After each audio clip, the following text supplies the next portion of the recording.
Good evening, and a very warm welcome to the Evening Modern Chat Network briefing. Thank you for joining us as we take a look at the day's key events. So here's what we have for you tonight. We'll start with the top stories from around the country. Then we'll take a look at the economy and currency. Our deep dive is going to unpack some really unusual drama at State House. And we'll finish up, as always, with a story from the community. All right, let's get straight into it. Here are the top stories for this Thursday, the 13th of November. Well, we begin with a rather extraordinary incident at State House today. The prominent businessman, Wicknell Chivayo, was reportedly barred from a very high-level meeting.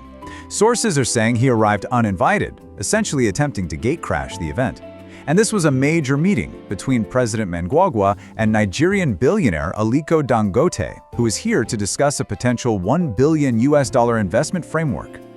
Now, some new research from Afrobarometer points to a really significant shift in public feeling. It seems the fear of politically motivated violence has dropped dramatically. Back in 2009, it affected 4/5 of the population. In 2024, that number is down to less than 1/3. It's worth noting, though, that the very same report shows that public trust in the Zimbabwe Electoral Commission is still quite low. Only about half of the people surveyed said they had confidence in the body. The capital, Harare, has been dealing with a series of really audacious armed robberies, targeting both businesses and ordinary people. In one incident in Southerton, which sounds like something out of a movie, employees of a company called Brainscope Investments were ambushed, and the thieves made off with over $56,000 in company funds. Police have confirmed that they're investigating this and other cases and are asking the public for any information. And a rather unusual story from the courts. A man named Timothy Chiminya, who had declared himself King Munhumutapa, has been sentenced to 8 months in prison. He was convicted for undermining the president's authority by illegally appointing and deposing traditional chiefs. Under Zimbabwean law, you see, that power rests solely with the head of state. Okay, let's turn our attention now to the economy and the key financial indicators for the day. The official exchange rate for the Zimbabwe gold, the ZiG, closed the day at 26.90 to $1. But you know, that official rate doesn't always tell the full story, does it? There's still a pretty significant gap between that number and what's actually being used out in the marketplace. For instance, retailers like InScore were trading at about 32 ZiG to the dollar today. Pop over to KFC, and it was even higher at 33.50. And it's this difference that really continues to define the currency landscape for most people. On the policy front, there's been an announcement from the government. They're planning to gazette a whole series of new legal instruments aimed at lowering the costs of doing business. These measures are expected to include things like tax cuts and fee reductions for sectors like agriculture, transport, and tourism. A review of media license fees, including that ZBC Carl radio license, is also on the table.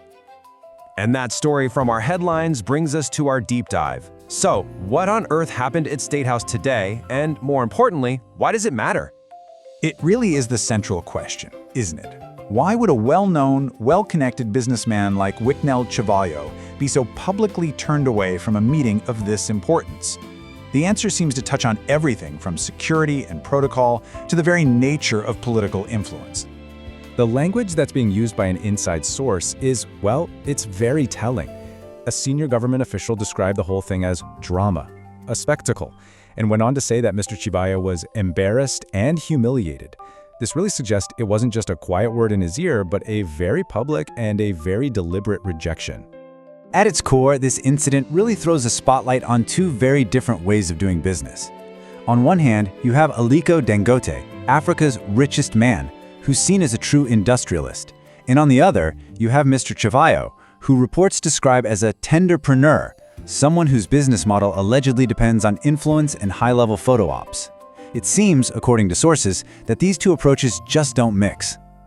So where do things go from here? Well, first, we're hearing this incident has prompted an immediate security review at State House.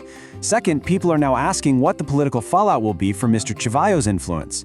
And finally, on the investment itself, officials are being careful to stress that while a framework was signed, the talks are still just exploratory. No specific deals have been finalized just yet. And we end our briefing tonight, as we always do, with a story from the heart of the community. This one is about a family from Cherezi who are making a heartfelt appeal for their young son. Now, the story revolves around a medical procedure called an anoplasty. It's a type of reconstructive surgery used to repair or even create a functioning anus, usually for children who are born with certain congenital defects. It's a complex operation, but one that can be absolutely life-changing. This is about a 4-year-old boy named Obe Shibata. He has already had one surgery and is now waiting for the next one. But before that can happen, his family needs to raise just $210. That money is for crucial pre-operative blood tests to make sure he's healthy enough to go through with the main surgery. It sounds like a small amount, but this sum is the final hurdle to a procedure that could restore normal function and just dramatically improve his quality of life. For anyone who has been moved by this story and would like to help, the family has provided their contact details. You can reach Abe's father, Ask Chibata, or his mother, More Blessing Ndava, directly on these numbers. The Mzvingo Mirror Helpline is also available to offer assistance. And that concludes our briefing for tonight. We really do appreciate you choosing to spend your time with us. If you find value in what we do, please consider liking, sharing, and subscribing. It truly helps us build this platform. Have a peaceful evening, and we'll see you again tomorrow.